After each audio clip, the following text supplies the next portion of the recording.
challenge to the president's victory. So let's see whether a miracle will come at the Supreme Court. Okay then. This one, ex-RCCG pastor, I'm told he's still a pastor there, installed as Sean of Ogbomoso begins begins 7-day rites. Pastor Gandhi.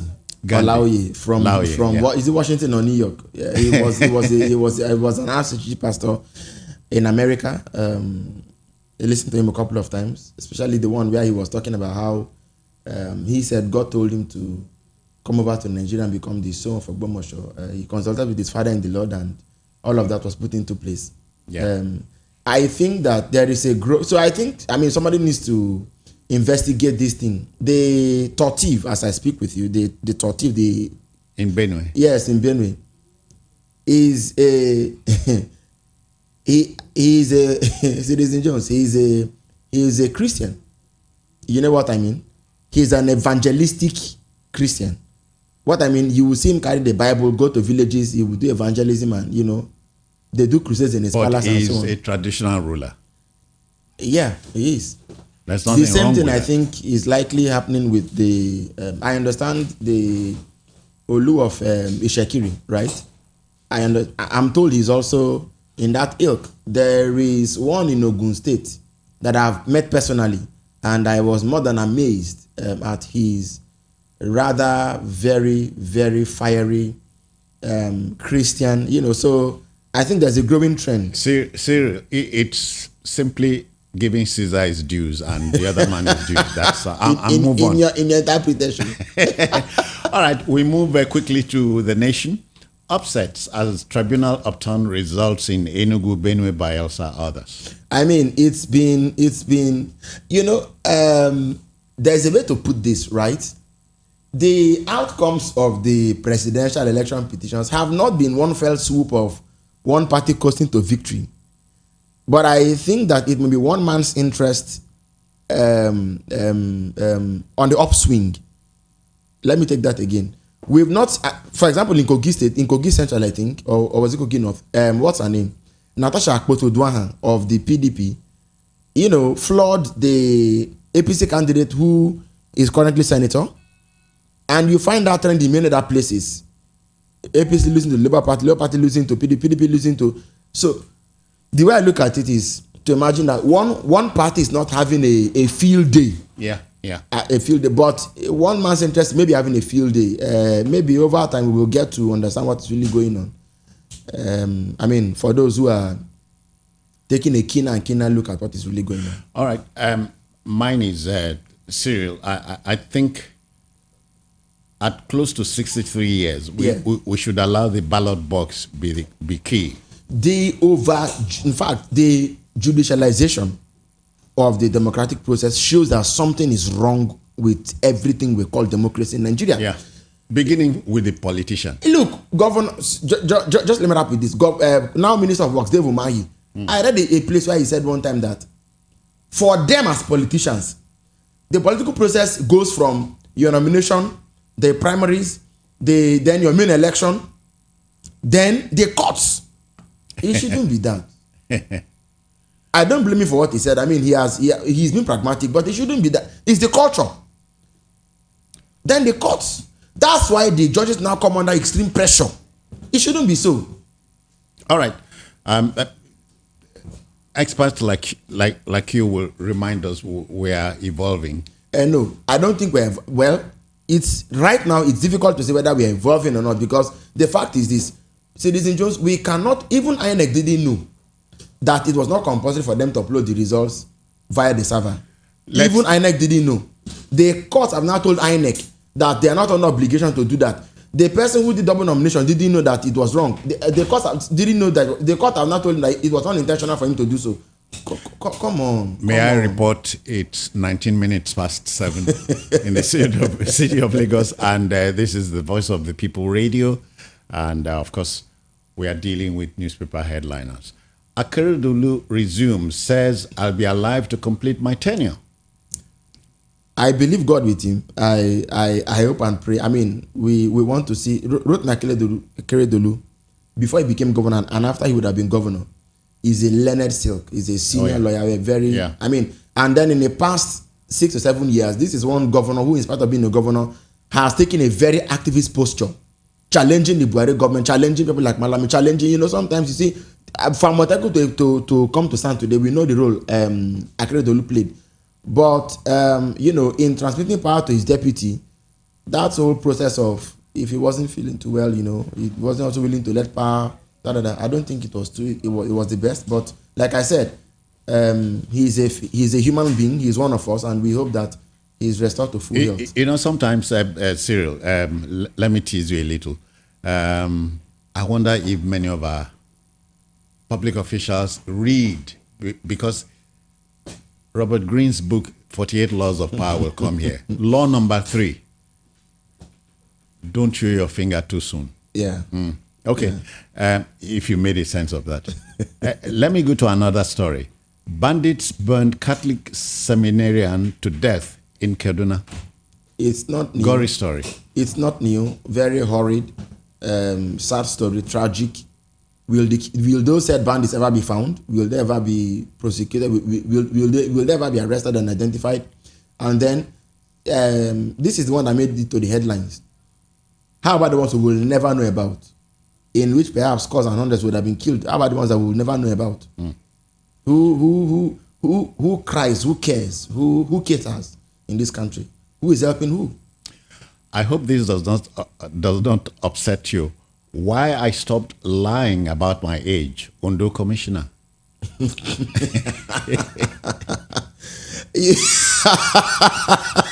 Citizen Jones, you know, there's a. Sometimes you wonder if stories you read in the papers are true. You know the problem here. So how it's not about. I mean, morally we say you lied and so on, but did he ever commit that to paper?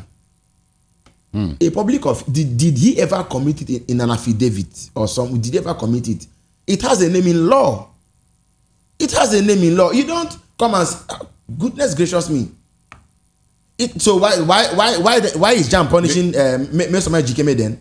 Why? Did I upset you? You upset Nigerians a lot this morning. It was not just me.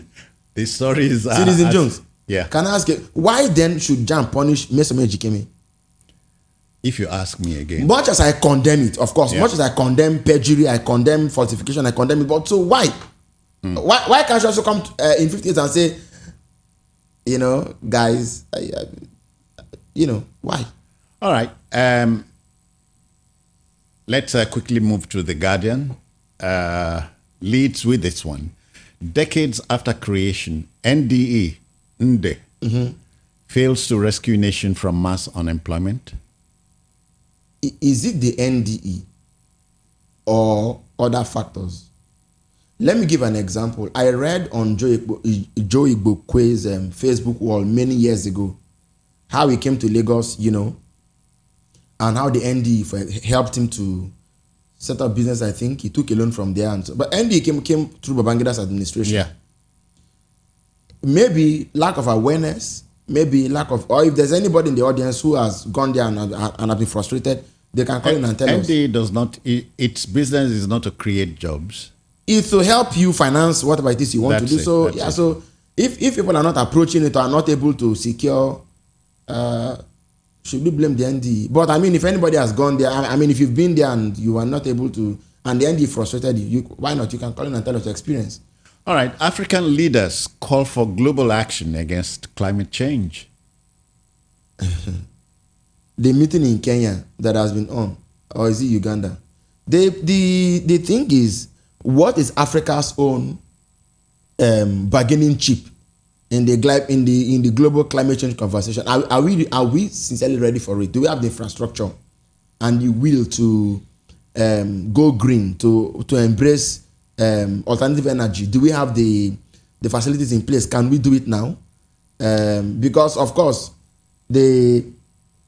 so for example, we are very rich in fossil fuels. Do we have what it takes to transform that into alternative energy and use it for our own benefit? Have you heard the counter argument?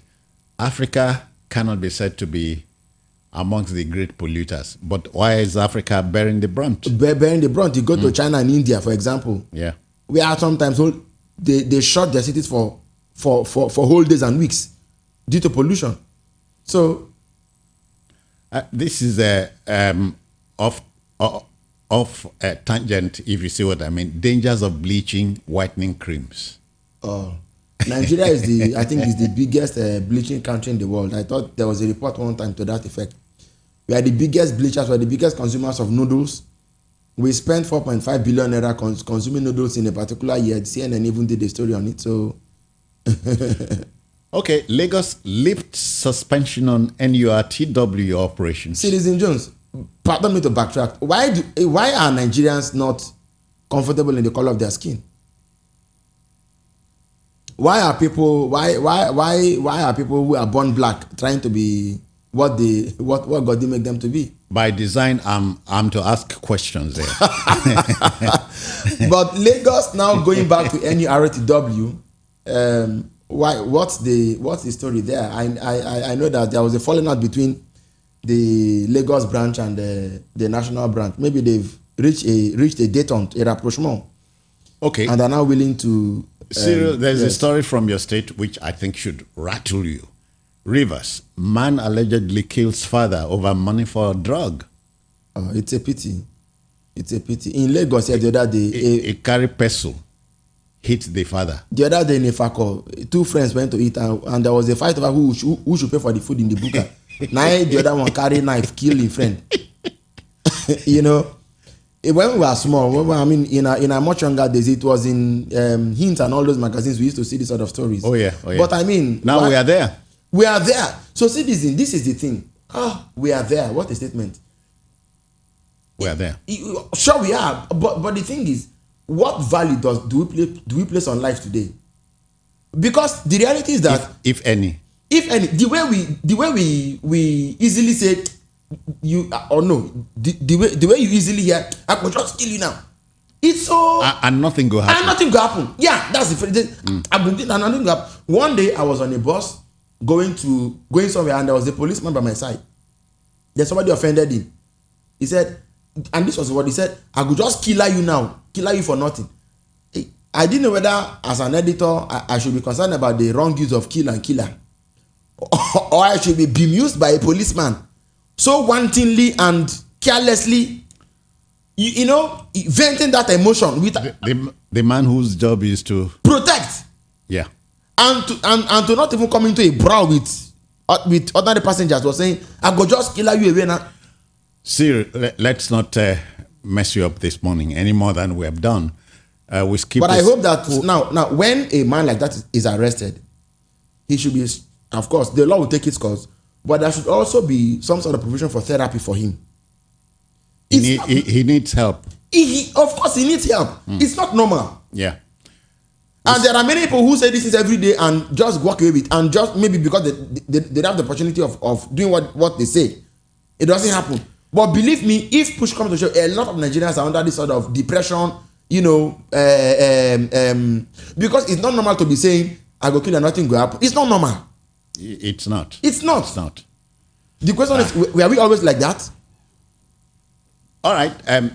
Let me cool your temper now. Lagos lifts suspension on NURTW operations. Back to the story. Because we skipped it. Of course, but there must be terms and there must be terms to the deal, whatever that is. But there must be terms to the deal.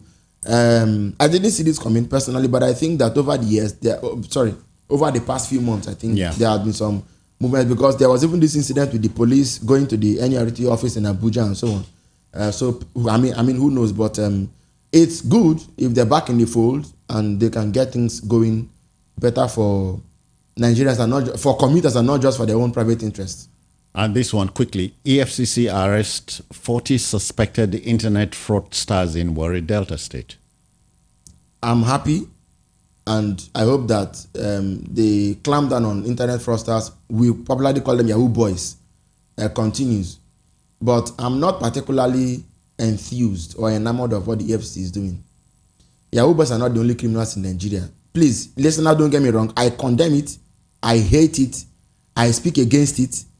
I denounce it, I reject it. I mean, I hate it. But Yahoo boys, there are people who sit in government offices and with the stroke of a pen kill millions because they refuse to build hospitals and build roads, which is Yahoo by other means. By other means. So yeah. I mean, a governor was accused of stealing money and taking many vehicles to his house. The new governor came in and went and brought them back from the governor's house. The EFCC accused that governor of stealing billions. He's a minister now. And the EFCC chairman that was going after him is now in DSS custody. And I should be applauding I should be applauding that they arrested internet fraudsters in Warri and in the Delta State. I condemn internet fraud. I condemn Yahoo boyism, whatever that is. I condemn it. And that arrest is good. Arrest and prosecute them. But please, go after the real thieves. Yeah. That you will leave some and go after others it's not fair. It's injustice. Can't you see it? Can't forget this statement. And that's a very wrong message to society. Nigerians. Society prepares the crime, the criminal commits it. What we are now telling these people is that you're committing the wrong crime. Come out of it and you know. So come on. All right, come on. Cyril, 29 minutes to 8. That's the time. And newspaper headliners filling the airspace here on Voice of the People Radio 90.3 FM. The Sun newspaper next. Anxiety in states as tribunals give verdict. The way the thing is, nobody knows where it's going. Nobody knows whatever is going to happen to the person's mandate. But of course, the fact is, we do hope that those who are truly, what's better to say it, hope that it's justice that is being served. Because it's a gale, citizen. It's a gale sweeping across the land. Governors, senators, reps members, House of Assembly, you know, it's a gale.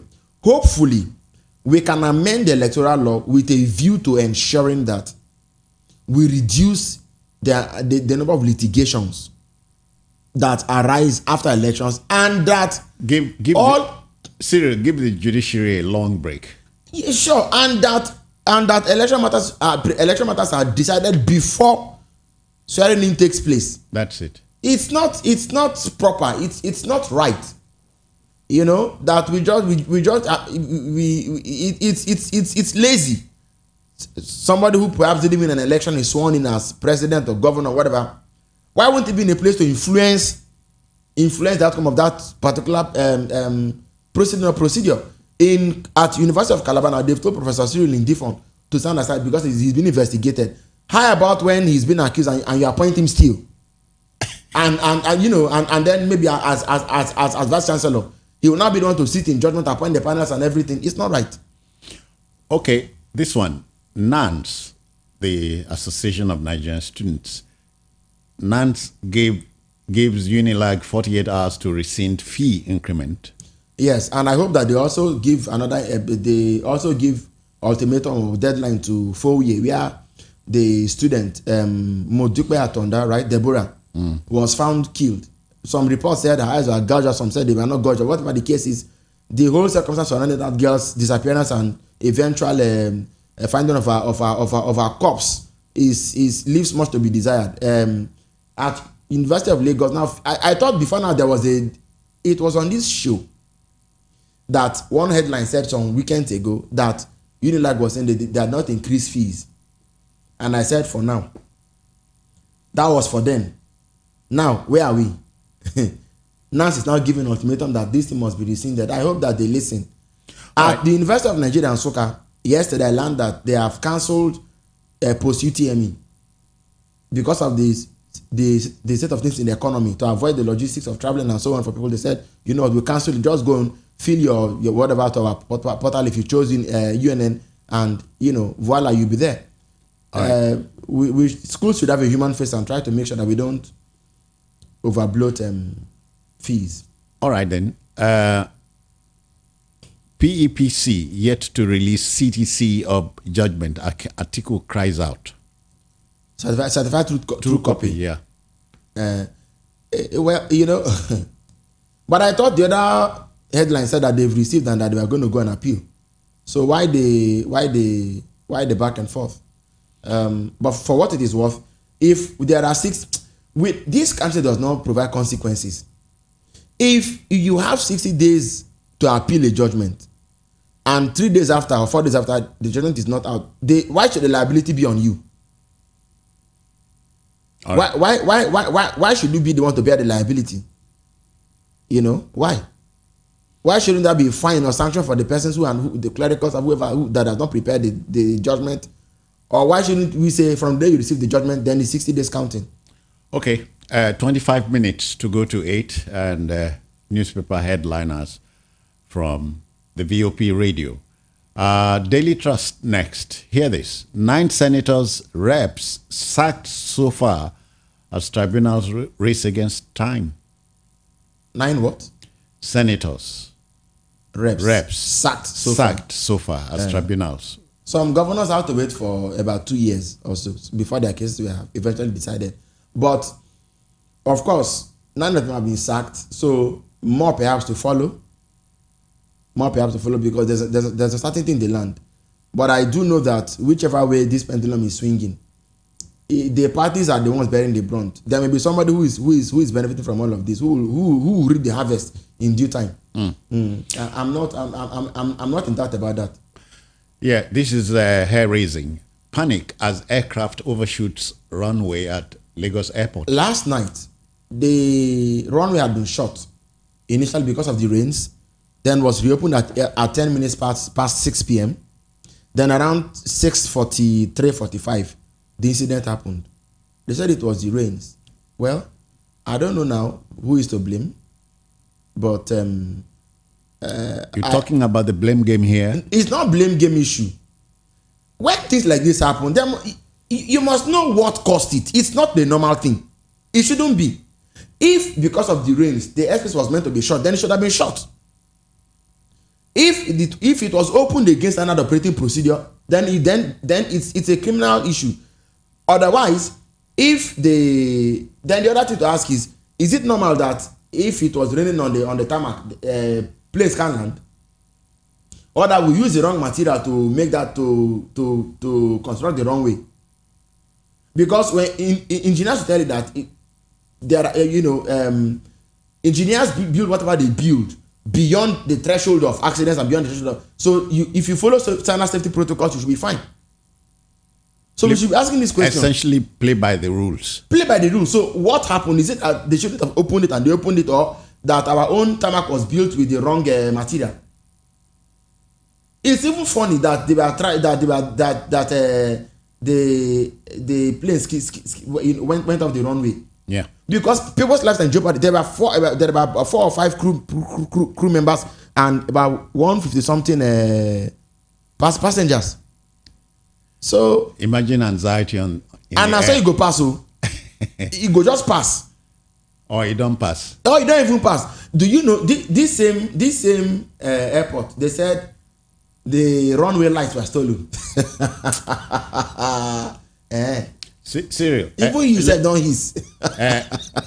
Let me mess you up some more. I'm taking you back to your state, Rivers State. Cultists behead DPO in Rivers. It's unfortunate, very, very unfortunate. And unfortunately, why so? At the time when the police has adopted the policy of community relations building, why this sort of thing happening? See, we won't get tired of saying that yes, it has happened. So if even the newspapers reporting that they are cultists, are they beyond arrest? Are they beyond the law? Can't we look for them and get them and bring them to face the law? Can't we? And under what circumstances was the DPO arrested? Why? I mean, did they go to the office to go and behead him? Honest, we're living in times that try men's souls. With Thomas Paine, of course we are. Yeah. Quickly to the Daily Post. This is a howler. Drama as contractor accuses Works Ministry of inflating road project from 9 billion to 54. Mm-hmm. And now it's not enough for us to condemn it here. Is the person who should be hearing it? Actually, the drama took place at the House of Reps ad hoc committee. So is the person that should be hearing it taking note of it. This was how. Look at the Nigerian air launch. I mean, nobody is saying anything about it anymore. The entire fraud in Ethiopia, the head of the Ethiopian airline, is it Ethiopian Airways, he resigned over the scandal. In Nigeria, not one person has been nothing. Nobody has been charged. Nothing. There's no. We can't even be sure if there's an ongoing investigation. The last I heard was that the former Minister of Aviation was invited by the TSS. Is that what it's going to be? How long will it take for us to open a proper, thorough, look into the books and to know what and to know what to do? So they are singling out one contract to say they're inflating it. How many more have they not inflated? These MDAs, the reps people call them to say, come and defend your name. We hear that you are doing employment racketeering. I told you that it won't go anywhere. It's a waste of time. Then go off mic. And the reps and Senate, when you call people for oversight, whatever, and whatever comes out of it, I can give you a litany of these sort of reps invite someone. There was another one that they ordered the other day. And they come and they discuss and they walk away. What really comes out of it? Where have you ever seen the reps people saying, our power is with the Appropriation Act or bill? We're not going to do anything about the appropriation until the president has taken good action. Nothing. The other time that Abdul Mumin Jibrin raised the red flag, they punished him and told him, what's wrong with you? Send him back to Kano. Is that not what happened? All right. I'm giving you too much to chew this morning. It's a cold room we are in, so the heat sometimes is all right. Take you to Delta now. Labour Party, Delta government disagree on the governor's first 100 days. Now, it's not the reporter who filed in story can do us a world of good by going on the streets of Delta, maybe Warri, Asaba, those two cities perhaps, and ask the people themselves what they think. Ask market women, ask artisans, ask vulcanizers, mechanizers, ask carpenters, ask plumbers, ask electricians, or say Oga, ask technicians, say Oga. This governor where he don't come sit down for governor office for the past 100 days. How you see him? What do you make of it? I think that's a better way to do it than PDP's. Of course, the opposition will never believe that the governor has done anything meaningful. Sheriff of Borowari, he has an issue with the tribunal too. So ask the common man what he thinks about the governor's performance. Okay. INEQ has broken the trust of Nigerians. Oshibajo's aide is saying this. INEQ has what? Broken the trust of Nigerians. So what will INEQ do? INEQ is just waking up to realize their powers and what it is that they are not under obligation whatsoever to transmit election results electronically. In fact, the INEQ man said the other day, he said, hopefully they will use electronic transmission in what's it called in Kogi. But you see, when a society is leaning too much on laws, nothing wrong with it, everything wrong with it. Whatever happened to morality? Whatever happened to our consciences? Whatever happened to basic right and wrong? Whatever happened, the way we are going, it means we now have to rewrite the Electoral Act into 5,000 pages to say INEQ must. There is a reason why we write the law. Even God gave them the 10 commandments. There is a place of interpretation within context. Where we've come to now is a case where, but the Lord didn't particularly say, but the Lord didn't actually say, and so because the Lord didn't particularly actually say, the judge who throws his mind to the wind and says, if INEQ now realizes that because in all this statements INEQ issued before the election, after the election, they never said that the Lord didn't say we should not transmit. Sir, yes. I wonder if you are as flustered as I am.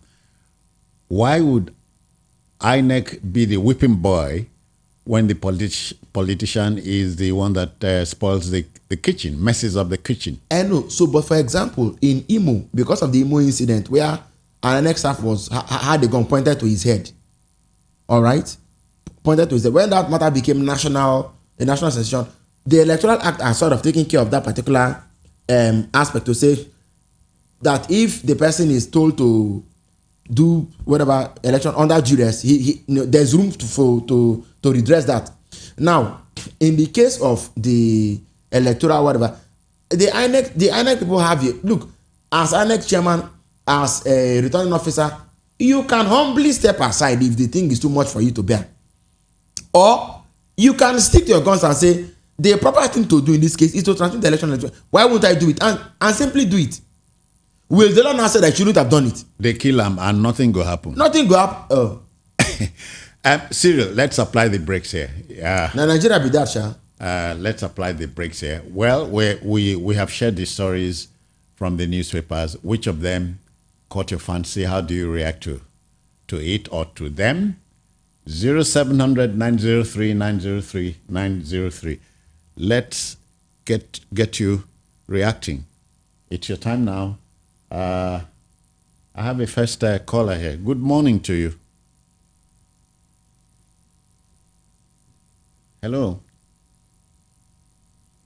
I don't seem to be hearing anything.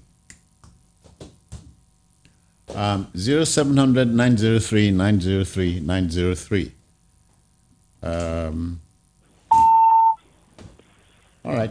Hello. Good morning to you. Hello. Yeah. Good morning to you. Good morning, citizen. Yes, sir. Good morning to you, sir. Good morning. Good morning, sir. Yeah. My name is Ben. I'm calling from Eba. All right, Ben. Go on. Citizen, I want to comment concerning INEQ and the elections. You see, we are still in the electionary period. This is the final phase, judiciary. My suggestion is that why don't we use judiciary, attach them with INEQ, attach INEQ with judiciary, remove that I that is in INEQ, attach them with judiciary, can call them JNEQ.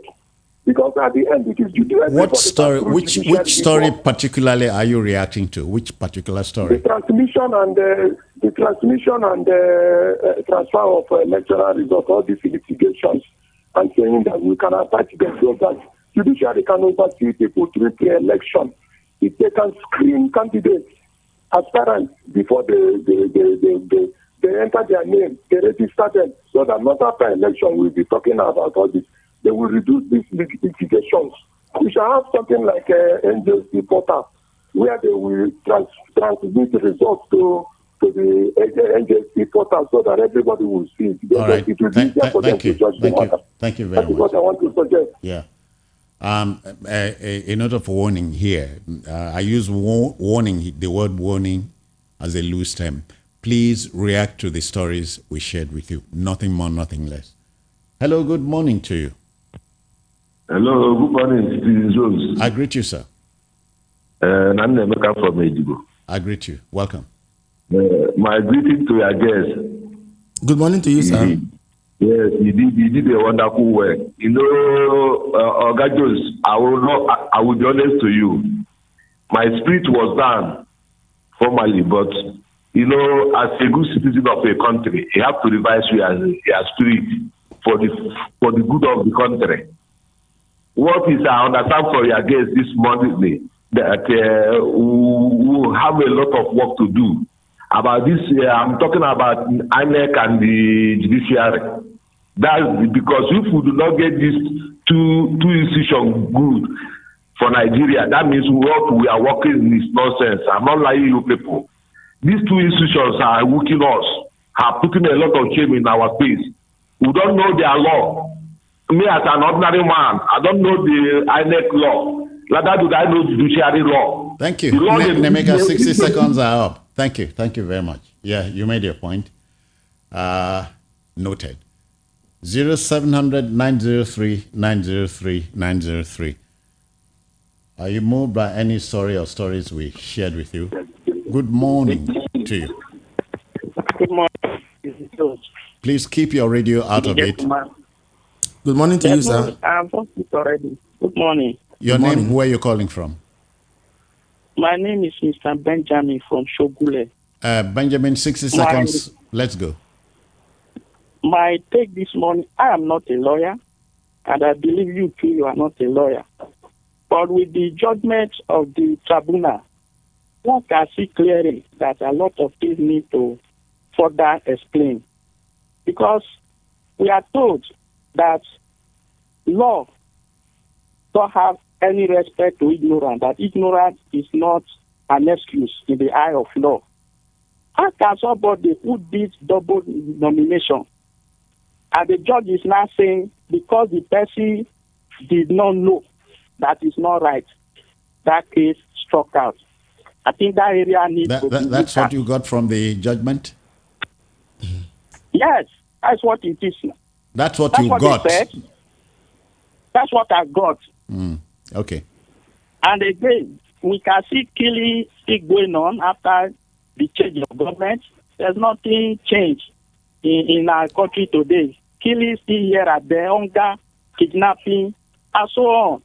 So we are Thank you. asking our president. Thank you. 60 seconds are up. Cyril, You cannot imagine that as children they kept on telling us ignorance before the law is not an excuse. Now it is the courts telling us, go thy way. You knew not what you did. All right. Good morning. Hello? Hello, welcome. Hello? Yeah, I can hear you. This is Lekon. Yes, this is Lekon. Lekon from Tumolu. Yeah, go on. Yes, citizen. You see, my own view is simple. Is this pertaining to this INEQ election, transnational, this and that. I strongly believe that there is a hidden agenda or secret something behind that electronic. Because if you give me assignment that I should transmit something either by manual or by electronic, and I discover that I'm having a problem, the issue of hijacker, I cannot mention it to the public. I will just transmit the election by manual. So if I do that, I believe that whoever is in the polling booth, all the candidates, they are there, the candidate representative, and they sign. That one will now be the authentic result inspection that we can use to know whether there is fraud or whatever. That's my own thing. Yeah. So I can't blame the INEQ on that area because Nigeria is falling. Okay. 0700 903 903 903. We shared many stories with you. Which one tickled your fancy? Good morning. Citizen George, morning. Cyril, this will be calling from Ikeja. Good morning, Yeah, I sir. greet you. Citizen George, INEQ and the judiciary. Nigerians are justifying now because it's favoring them. Why don't we leave elections and allow costs to give us our leaders? Why do we waste money on INEQ now? The money is too much among us now. Why do we waste that money, almost 400 billion? And you say that. Don't you know the region of election is not in the booth, it's when it's at the collection center. Is it not because of electronic transfer that many people start to vote? That's why a lot of people came out, they were interested. Why should somebody come now and call that we shall have manual? Come on, let me tell you, this next election, you won't see anybody. Let me tell you, they should go and look for animals to vote. Thank you very much. Speak for yourself, please. 0700 903 903 903. Seriously, but one point must be stated here. If you approach the court with any prayer or prayers, be sure of your facts before you get there. Good morning to you. Hello, good morning. Yes, sir. Yeah, my name is Mr. Amadi, calling from Ejibu.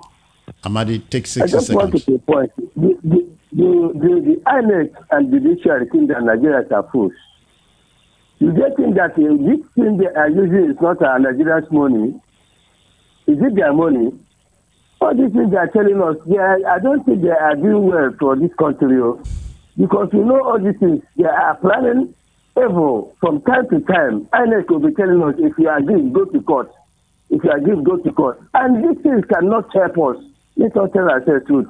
This thing, we budgeted for this money, and Mahmoud will enter into the Churchill House and promise the whole world, not Nigeria only, that they're going to use all these things. Francis Okoye said such a thing, and they're going to use this. Francis Okoye swear from time to time that they're going to use this thing. At the end of the time, court is signing them. The judicial INEQ is speaking as if they are political parties.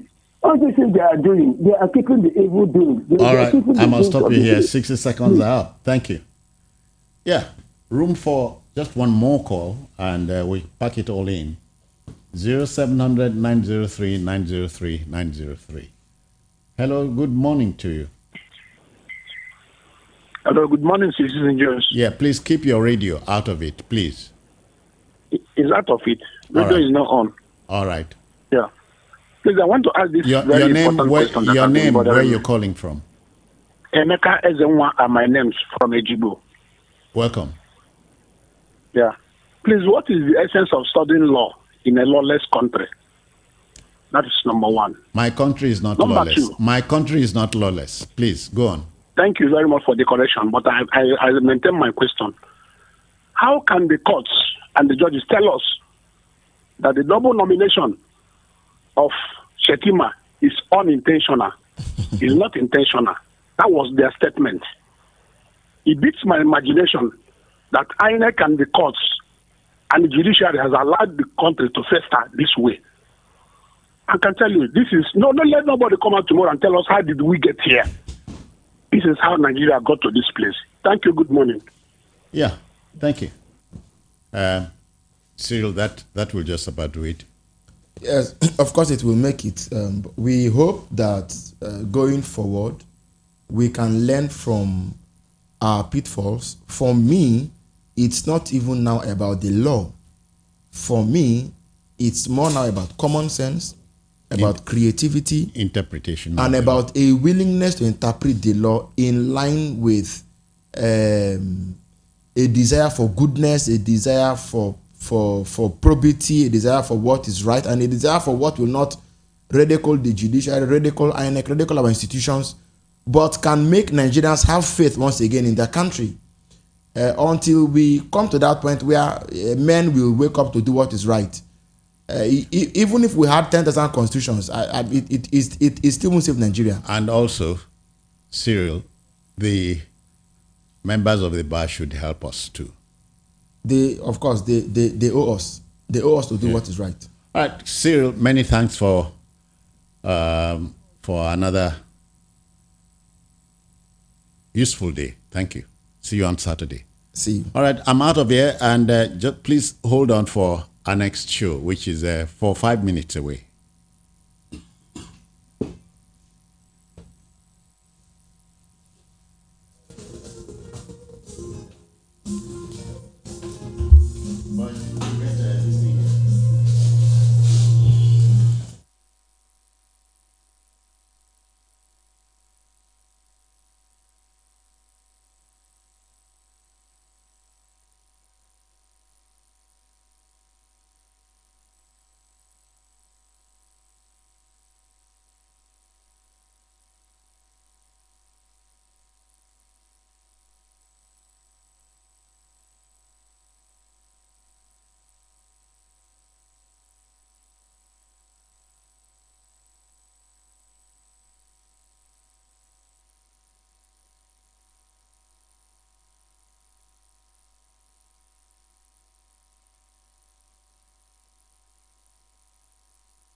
All right, folks, let's step into the second leg of our offering this morning. Citizen Jones this morning, and we're dealing with election outcome contestations in Nigeria between reality and utopia. Get it right. Election outcome contestations in Nigeria between reality and utopia.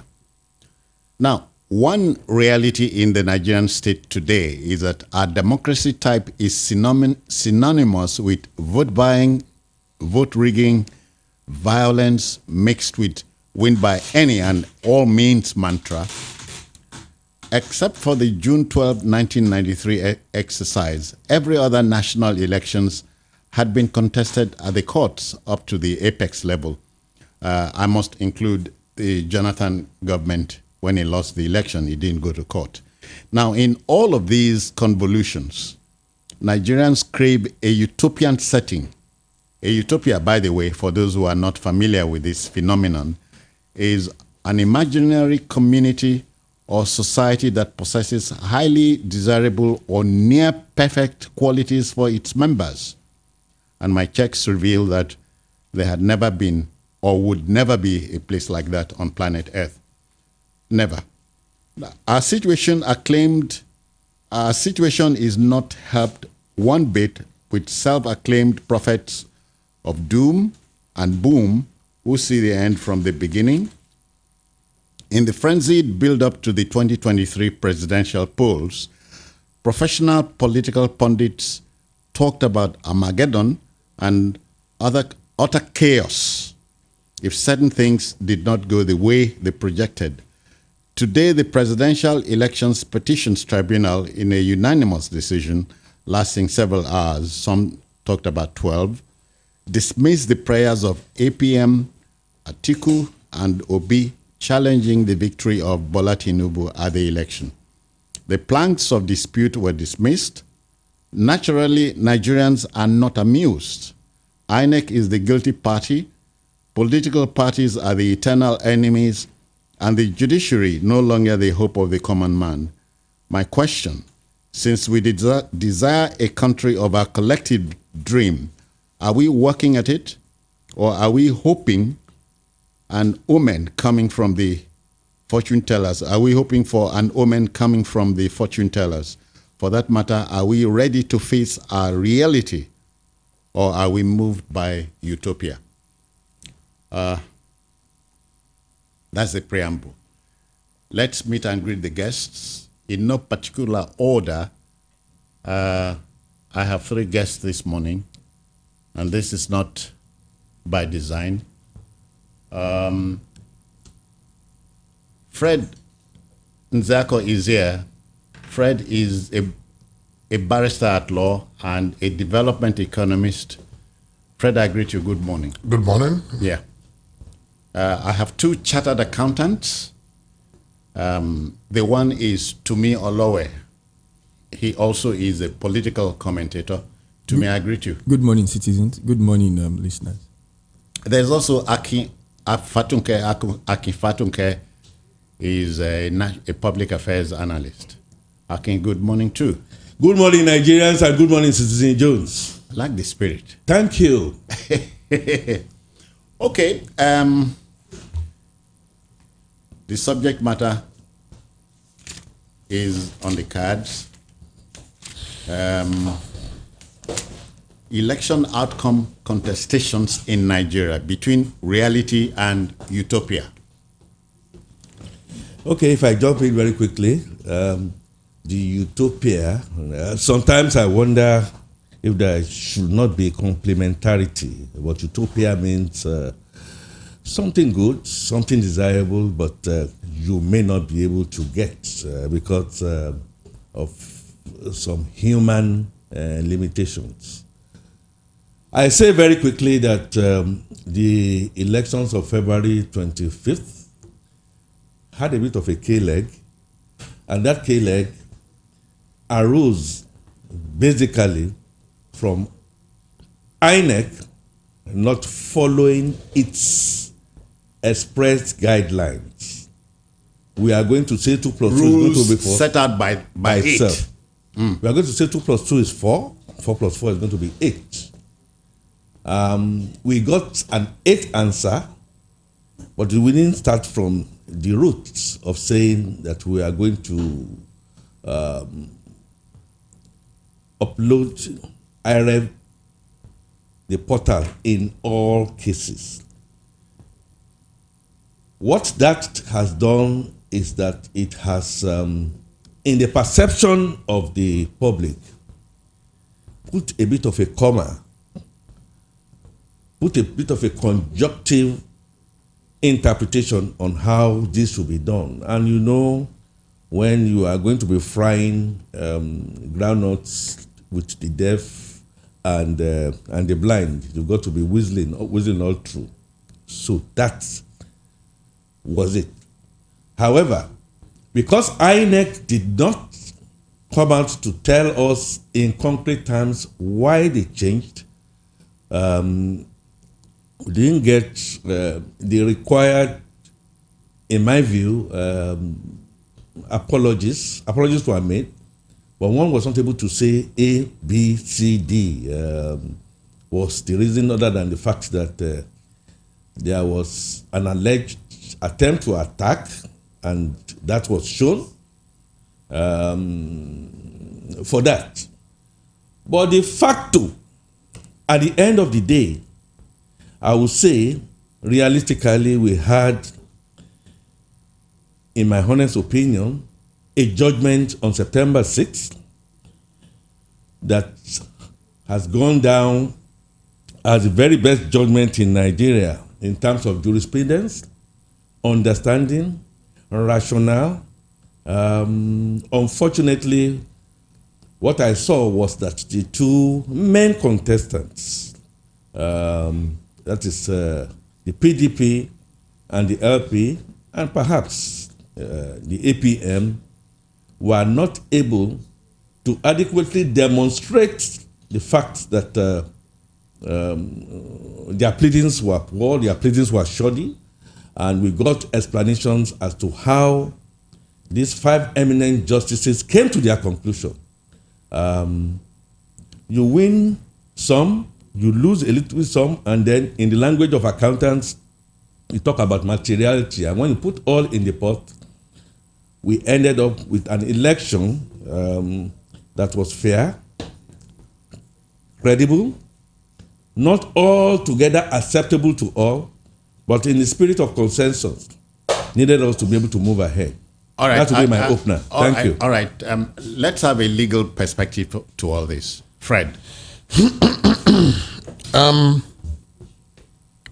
Now you talk about utopia, you talk about reality. Utopia, don't go there, because the structure of the country can never give you anything near utopia. Reality is the world, and what did we see? What realistically did we see? Now people are saying INEQ, INEQ, INEQ. Yes, it is true that INEQ disappointed Nigerians by not living up to their promises. But such promises, one will ask, did the promises amount to law? The judges felt promises did not amount to law. And the people were contesting that INEQ failed in their promises. INEQ was contesting that they had some technical issues beyond their control that made them to resort to manual collation and transmission of results. And in the midst of such contestation, the justices had to only rely on the law to give their judgment. And now Nigerians are unnecessarily chastising the judges for doing what they should do. And I want to ask all Nigerians to not to continue on that paradigm, not to continue on that trajectory. What is important is going forward. Are we going to allow INEQ guidelines to remain what they are under the whims and caprices of INEQ, or are we going to pick some of those guidelines and turn them into electoral laws such that INEQ will now operate within the straitjacket provided by the law? The hood does not make the monk. excessive resort to IREF really does not change anything because the IREF did not replace the Form EC8A, which was the primary result sheet. The most critical document in every election is the Form EC8A, the primary result sheet that emanates from the polling units. And countersigned by all concerned. Whether countersigned, the law makes it that even if your agent refuses to sign, it does not invalidate the outcome of the form. Okay. All right. But what is most critical is that for every political party that takes part in an election, the agent will be availed that form from EC8A. And of course, in the presidential election, the three major political parties that went for election were PDP, APC, and LP. And if INEC took the first one, which is the white copy, the other copies were to be taken by other political parties.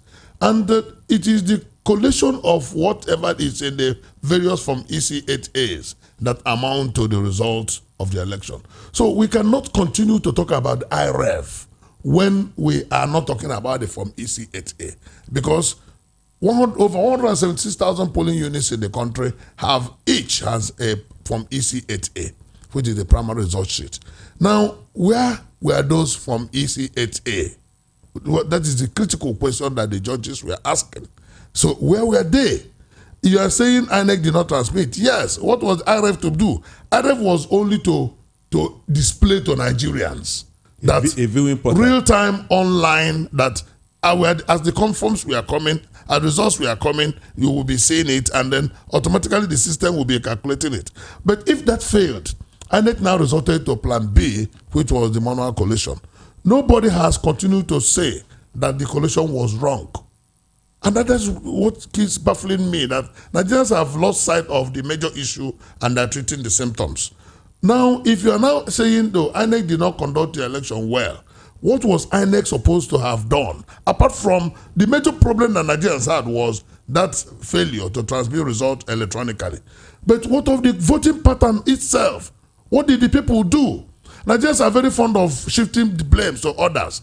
What did the people do themselves? There are three critical stakeholders in an election: the INEC as the empire, the people themselves as the voters, and the political parties.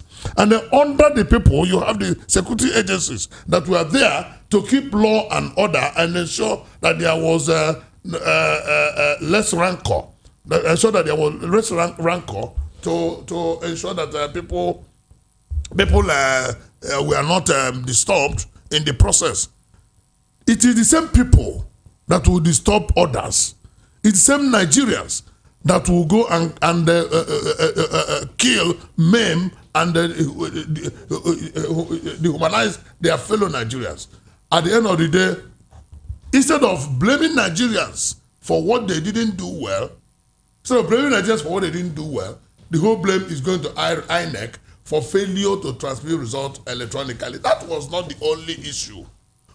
The only issue is what happened to the Form EC8A and where were the results? To me? Yes. Picking up from where the barrister stopped, there is no utopia anywhere in the world.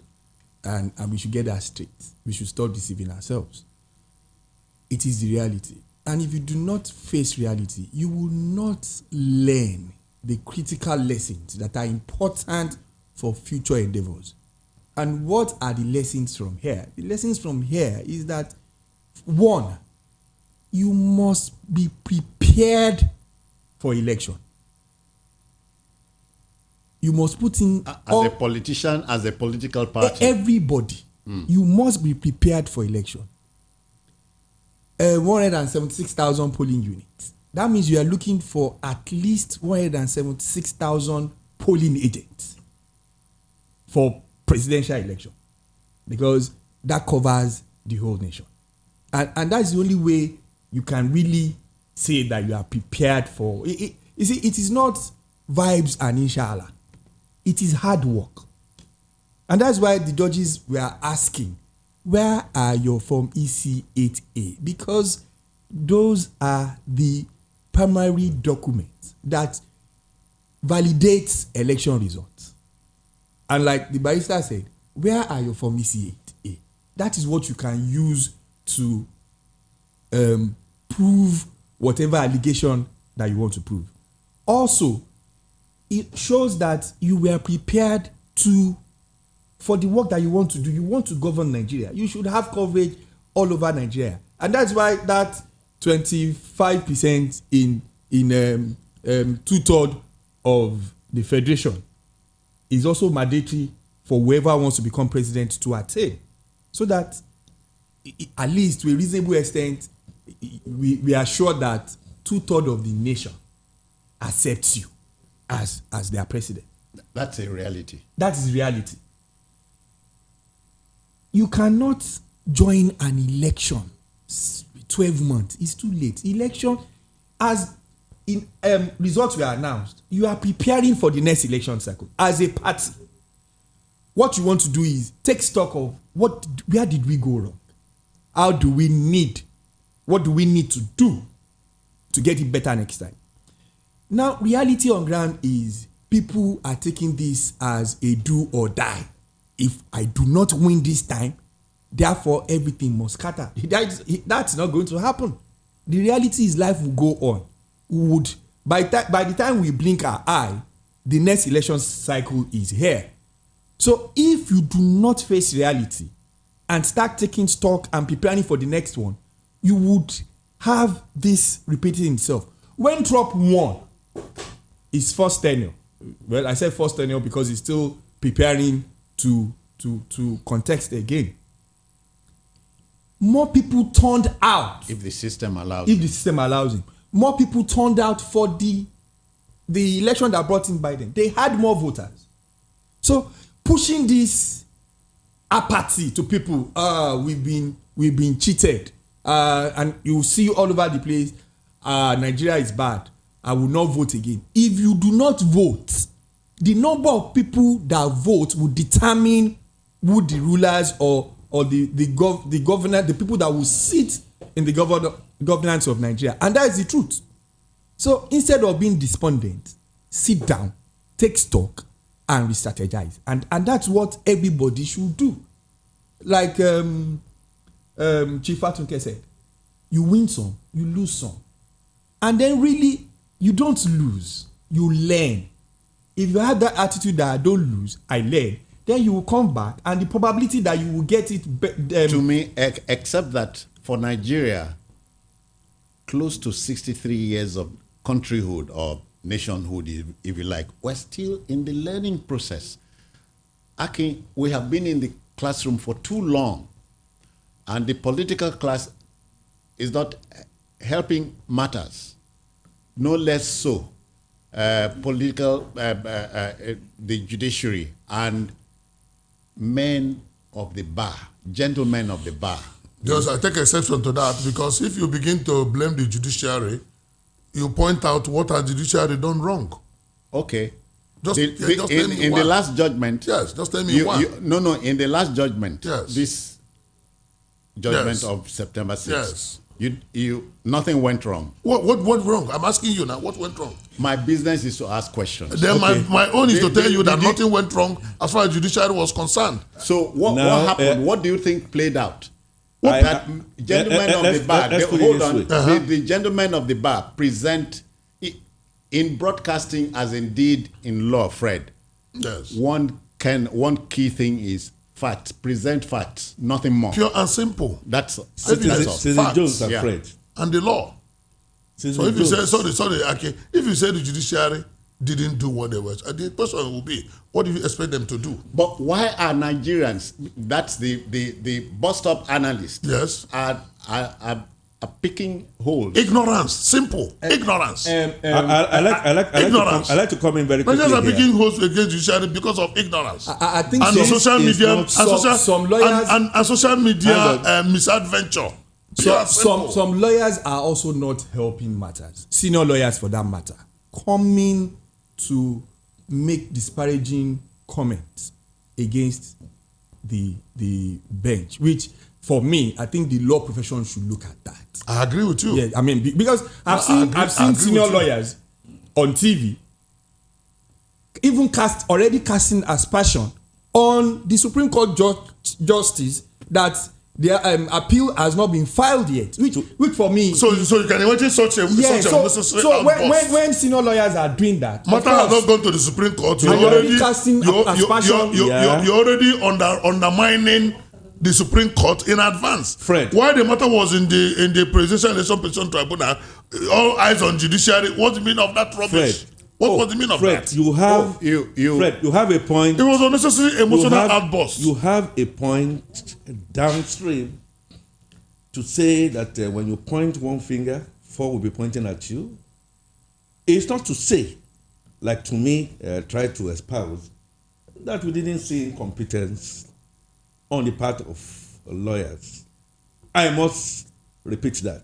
But I agree with you, Fred, absolutely, that you will not say because one of your fingers is having a stylo, then you say the whole hand should be kind of cut off. So it's not just like Citizen Jones is putting across. The judiciary, we may not in an omnibus fashion look at it and say the judiciary in total.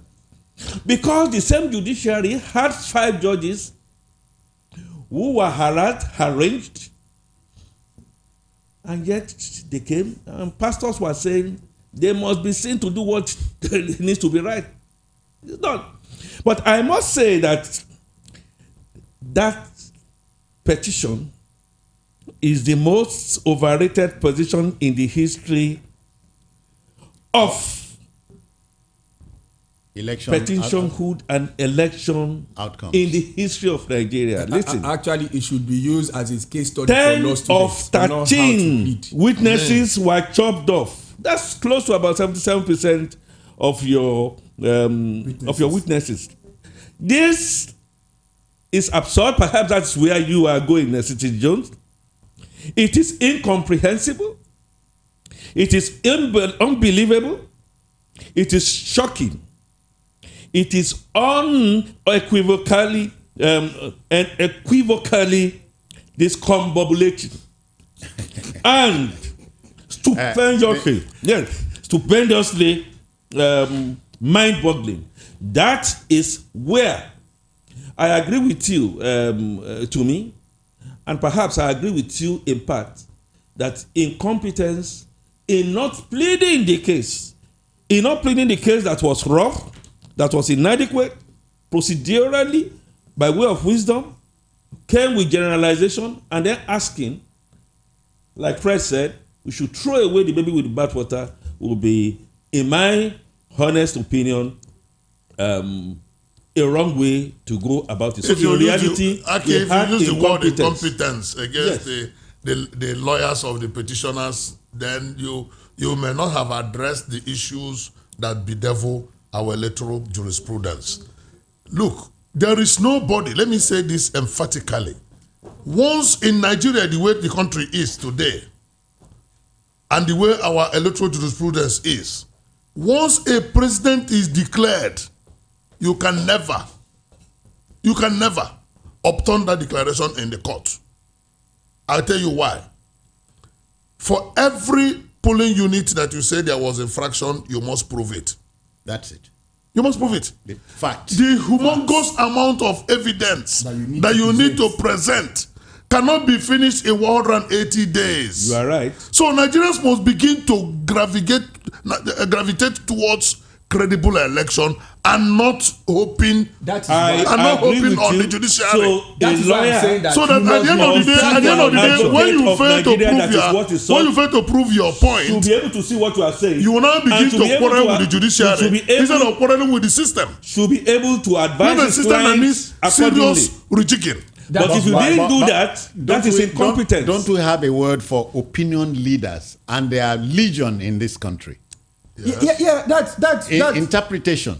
That is where the prosecution. That is where I have the problem. Know this, and they know that it was going to be a dead end. Yet they kept on at it. That is where the human factor. Chief Olusegun Obasanjo, when he sensed that things didn't go well, he asked INEC chairman not to continue announcement of result. Which is wrong. The very moment INEC chairman concluded that announcement and declared the winner, Obasanjo went inside his house and never spoke till today because he knew.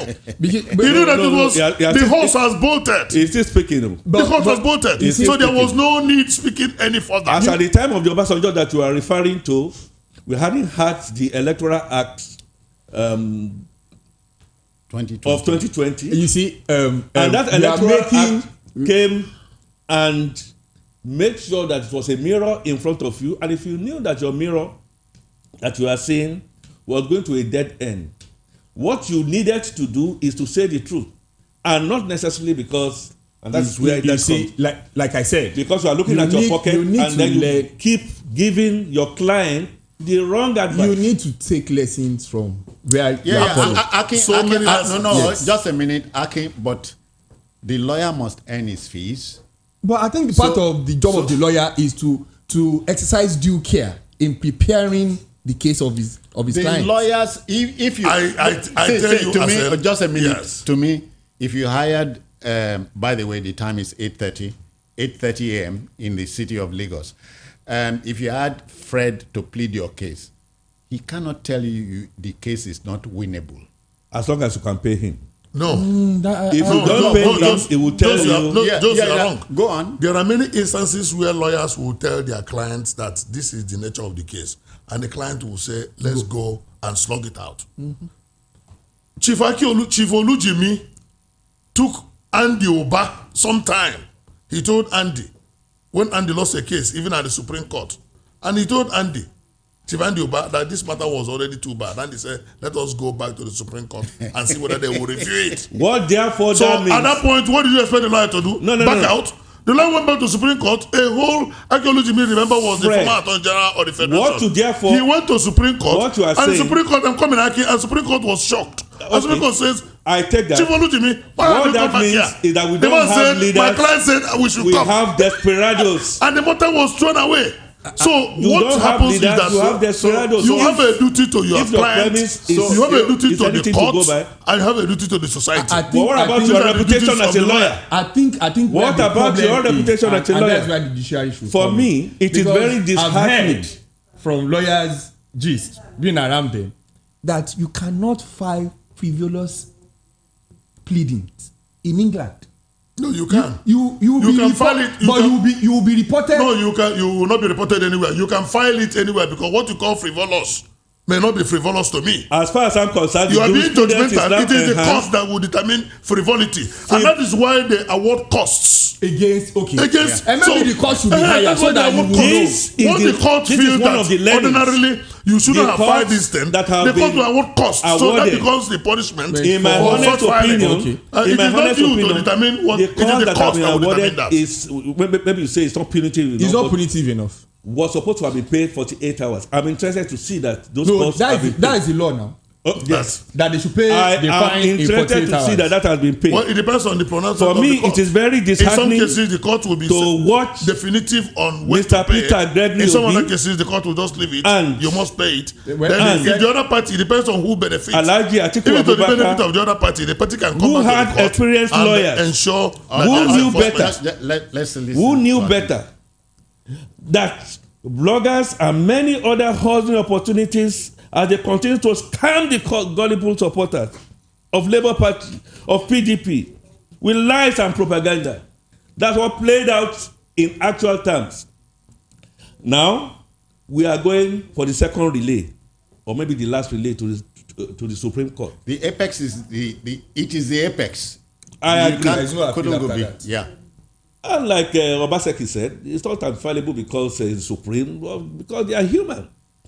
At the end of the day, I agree with you, Fred, that if you put a knife to my neck and you say, hey, if I pull it up, if I pull it down, that's the end of you. I say, just go ahead and do it. Because I have some interest, because I want to be a martyr. And you went ahead and you put on that. You are culpable. You are culpable. No matter how you look at it and say, yes, it was my duty to make that, we had a very contentious election.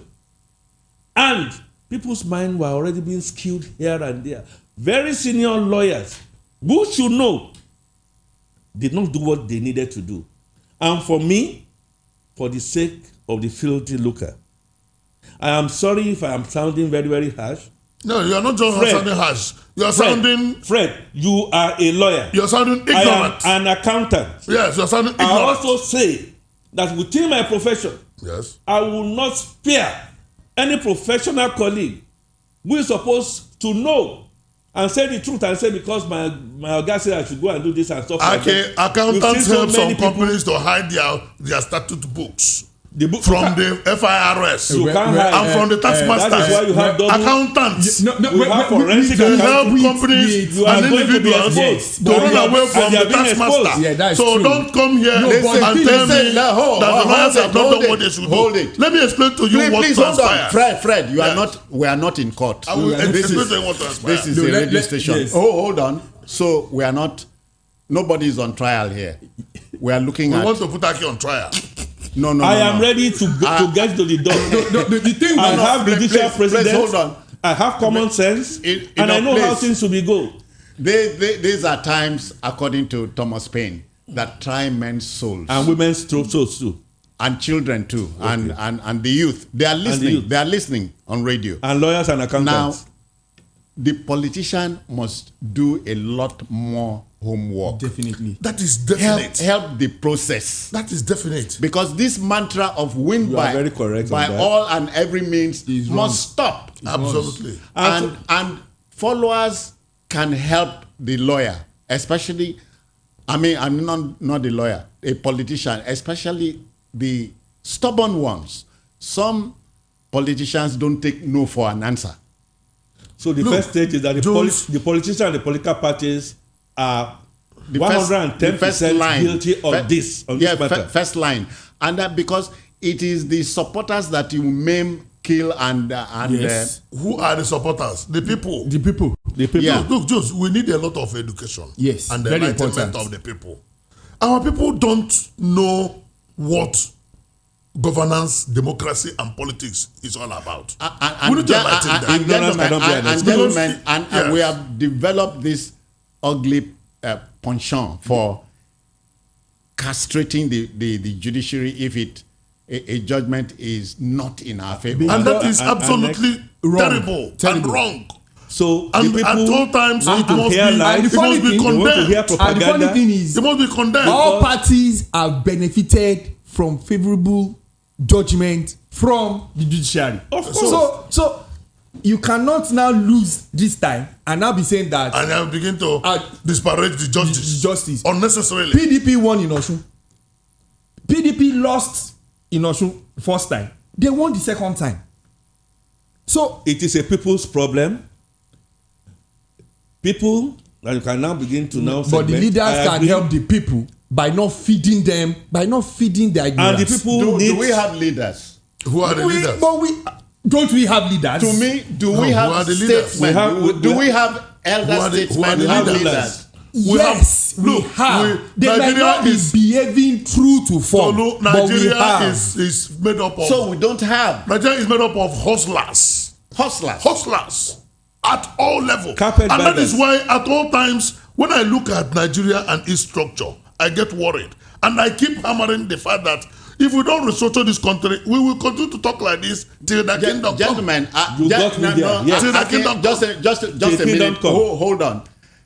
Our friend here, Fred, went to election. He lost. The man is here. Life goes on. Okay. Yes, life goes on. Life goes on. I'm a politician, and I have robust experience in electoral contest. In fact, there is since 1999, I have been involved in election one way or the other. Initially as a voter, sometime as a party man, some other time as an aspirant, some other time as a lawyer, some other time as a candidate, and I have seen it all. Now, I can tell you where the solution will lie in all this, and not in blame game. Go on. The solution will lie in education of our people. The solution will lie in reducing the perks of office. And how do you reduce the perks of office? We need to restructure our system. All this kill and quench syndrome Point and kill. Point and kill syndrome in politics will not help us. It won't. And why is it so? Because the perks are so much. The perks of office is so much. People don't go there for the service. They go there for enrichment. And in any case where there is hustle and tussle for enrichment, you expect quench and kill. Yeah, gentlemen, at this point, let's bring in another thing we have not broached. Prophets of boom and doom must help us too. They are all part of the hustle. I just said that is they are part of the hustle. I think it's a people's problem, like I said. You see, it's an attitude problem. It is a lack of responsibility on the part of our religious leaders. Their calling is to save souls. And they've left that and they've dabbled into politics. And it is, for me, and I've said it several times. To me, you don't think that's another calling? That's a calling, not from God. Calling to make money, but not from God. You cannot hide under the cloak of God to be doing that. Religion is a personal thing, and we should understand that. Because my pastor, according to my belief, it's a profession. If you make your money available, and that is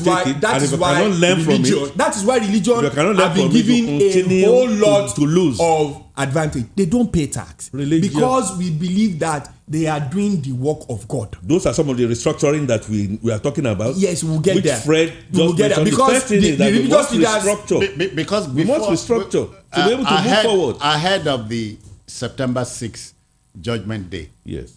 These prophets of boom and doom went to town and are putting pictures of judges up in their churches. Images on the minds of the people. Because you turn religion to business. Why on earth will a religious leader begin to tell his congregation to pray in a particular direction?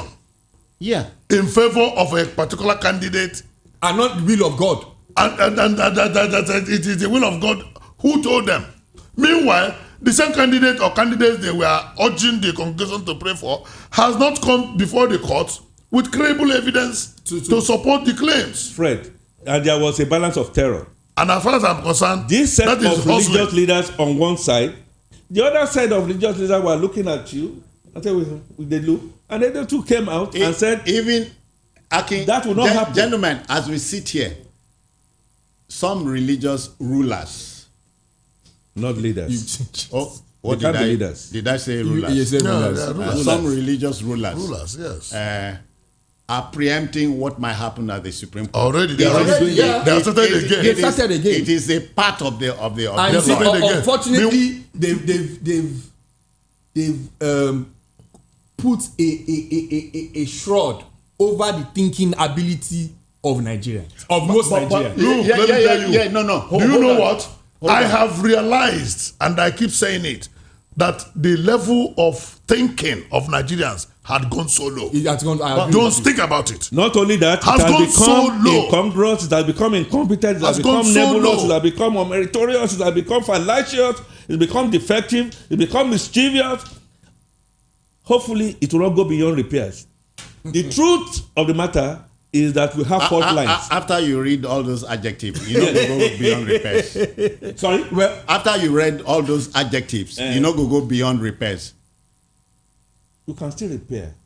And that is where credible, fair equity comes in, that will come with restructuring. Now they are going to the Supreme Court and saying, the Supreme Court's eyes are on the Supreme Court. You saw all the all the lawyers were sleeping. That's part of no. But nature must set in place. The journalists in the courtroom said it is natural. And those of us who are watching are sleeping. You sit down at a place for a long time and air condition. We should commend the judges that sat and read the judgment. Thank you for saying that. Look at the whole effort the judges put in to break it down. They took all the issues one after the other and explained it. And do you know how long it took them to write that judgment? 700 and something pages. Look, Nigerians must know. Meanwhile, the people that have been criticizing the judges are some of the youths that cannot even read half a page unfortunately, of a newspaper.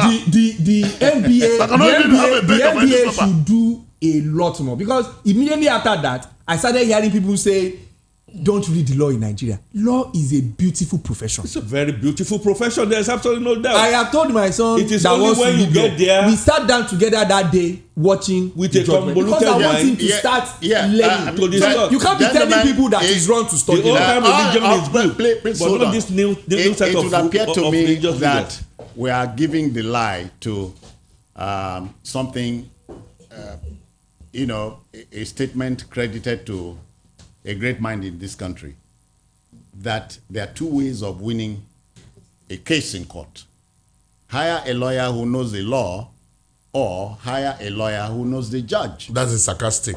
It is. It's We just shouldn't sarcastic. be going that way at all. It's just sarcastic, Jones. Hire a lawyer who knows the law and who will diligently defend your matter. That's it. all. Yes, And that was why Ganifa Ohimi remained the greatest colossus of all times and followed by Nikki Toby, that great judge, as a eminent lawyer. judge that And died that in was why 2015. people like Chukwudi Puta You need to can never come be forgotten and plead your in case, Nigeria. not Look, go to the law marketplace and is not expect. sentiment. Law is not emotion. Oh, yes. When Fact. I was speaking on some platforms about the issue of the status of Abuja, they called me all sorts of names. The day the judgment was delivered, my friend called me from You see, Abuja. not I said, Fred, did you write this judgment? You I are said, I not did it. alone. Unfortunately, I said, I didn't for write the me, judgment because I looked at the issues the cause should be more than and that. I Because said exactly what the the court Supreme had Court confirmed. has ruled Okay. So on what are we status of talking about? Abuja before. We must go to the What are we listener. talking about? Hold on. Full We'll go age. to the listener. But not before I had done this. To me, beginning with you. If you can, in 30 seconds, do it. Election outcome contestations between reality and utopia. Well, there is no utopia. Reality is for any serious political party or political stakeholder Or politician. or politician to look at. Yoruba will say that if a child falls down, he looks forward. When an elderly person falls down, he looks back to check what has made him stumble, so that it will not repeat itself. Okay. And that is the line that we should follow. Fred. Political parties don't pay adequate attention to their agents at elections. Some of those agents are only interested in how much are they going to give us. And that is where education comes in. If the agent is really a party person, and if the agent believes in the process, the agent will stand his or her ground and ensure that he gets the actual results from the polling booth, from the polling unit, that from EC8A, That takes it to the next level. that will help the party in case there will be contestations. Okay. Senator Jones, we do not have political parties in the true sense of the word. We do not have ideologies. We have carpetbaggers, and we have desperate men and women seeking to make politics an end in itself rather than a means to an end. The solution: recognize the fact that we have fault lines. Those fault lines are there. Whether it's religion, whether it's ethnic, they will always be there. And we need we can't wish them away. we can't wish them away. We need a reorientation, and we need character competence. We need compassion All to be right. able to move forward. We've done it before. We can do it again. All right. Okay.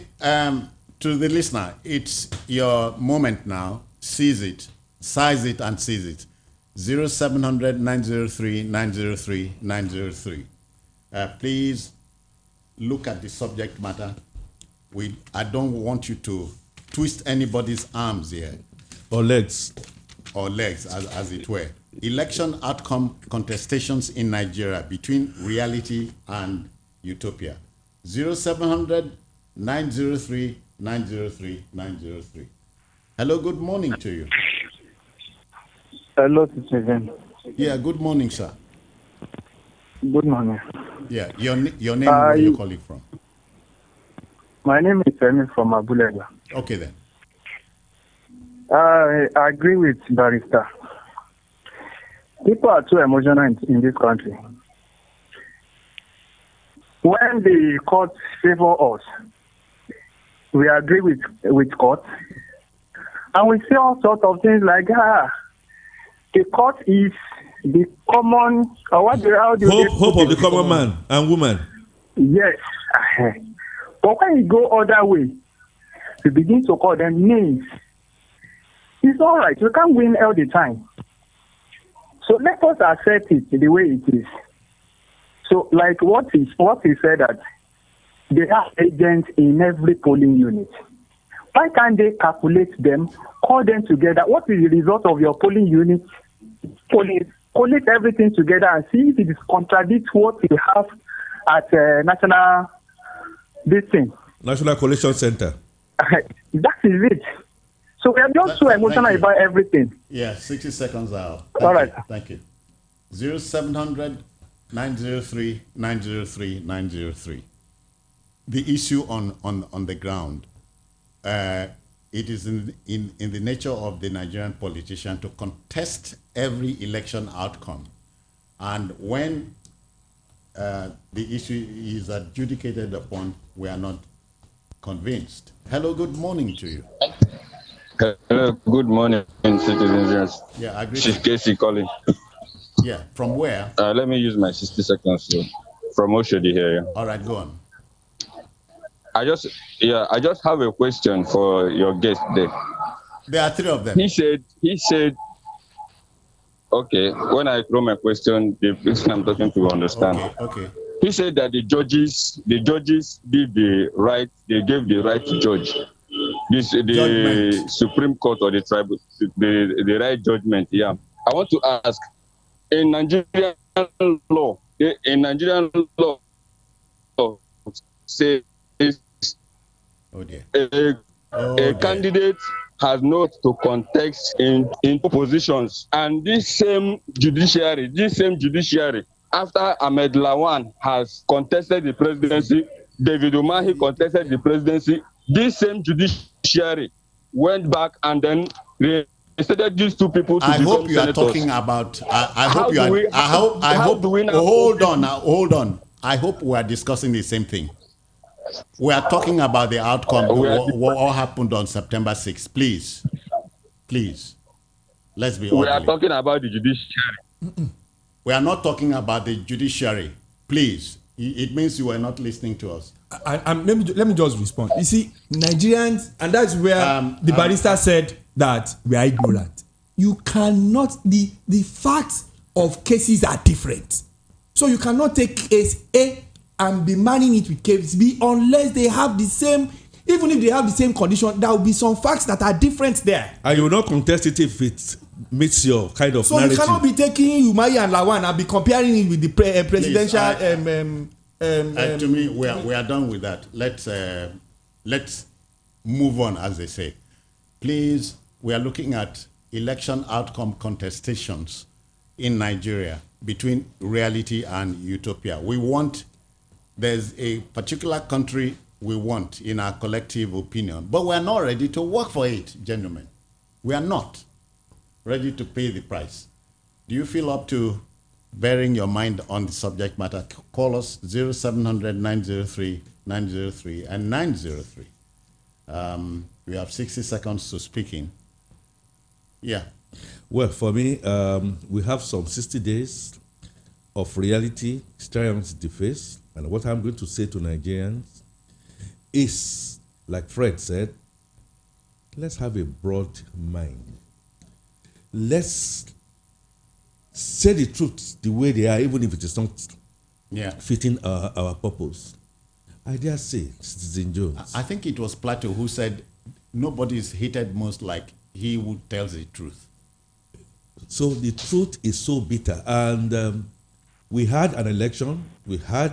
I have a listener here. Okay. Hello, good morning to you. Hello, good morning. Yes, sir. Your name? This is Eda Sam calling from Satellite. Sam, you are on. Whenever you are discussing or talking, millions of people are listening to you. So you should make your point one after the other. Don't rush so that you can hear each other. Please. Brother Sam, you didn't pick anything from The commotion? No. Oh. I'm sorry about that. Gentlemen. Sam is right. The commotion we have in Nigeria is such that people are not even listening. Sam is in satellite and somebody else is in Agidingbi. I am not sure. The commotion will not go. Your point is noted. Thank you. Yeah.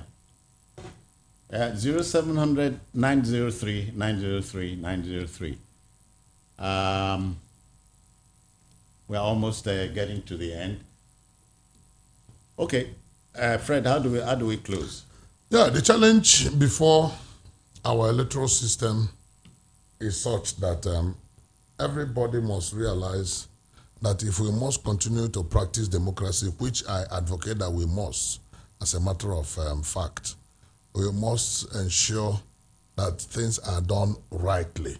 Play by the rules. Play by the rules. We must determine outcomes of elections at the polling units and not rely on the courts to. We can mess up the system and hope that the court will correct our wrongs. Because by the time you go to the court will only judge based on what was brought before it and never go fishing for anything. All those things that happened, the justices did not see them. They only saw what was brought before them. So we must ensure that we play by the rules and get it right from the polling booths. Because we can. Aki? Well, Fred, a premise has been laid. We must restructure our mind. We must restructure the polity in Nigeria to work right. One. Secondly, I slightly disagree that we have a democracy, but I think what we have is all of us are just going crazy in some direction. The big elephant in the room is the fact that we have a country, that the economy has been battered but must be rebuilt. We are over 215 million and still counting. We must all come together, agree to disagree, address it properly to be properly dressed, and then we'll be able to move forward. For me, this is done. Supreme Court or no Supreme Court, we have a president that has been elected. You like it, you don't like it, doesn't matter. We must move forward in a direction. And then I follow and I agree to all what you have said. Well, I think we have a democracy and it is evolving because a whole lot of laws have been made to improve our electoral processes. And we can see it because now rigging has been reduced. Rigging would never be eliminated, but it has been greatly reduced. And that's why we could see the numbers. And through beavers and technology. Yes. Yeah. And as we go along, even from this electoral cycle, a whole new lot of laws would emanate from it to improve our situation. And that is the way to go. America, that we are copying, has had over 200 years of democracy. And still counting. And yeah. I think we're on the right path. All right, gentlemen, we must draw the program to a close here, not before thanking Fred Nzako for coming. Many thanks. Akin Fatunke for your time. Thank you very much, Citizen Jones. Always a pleasure to be here. To Miolowe for being with us. Thank you for having me, sir. So, at the radio, we expect the listener to have an open mind, and of course, what we can't come here and begin to tell you lies. What we do are based on facts, and facts in this business, as indeed in law, are sacred. Only comment is free. Bye-bye now. We see you on Saturday.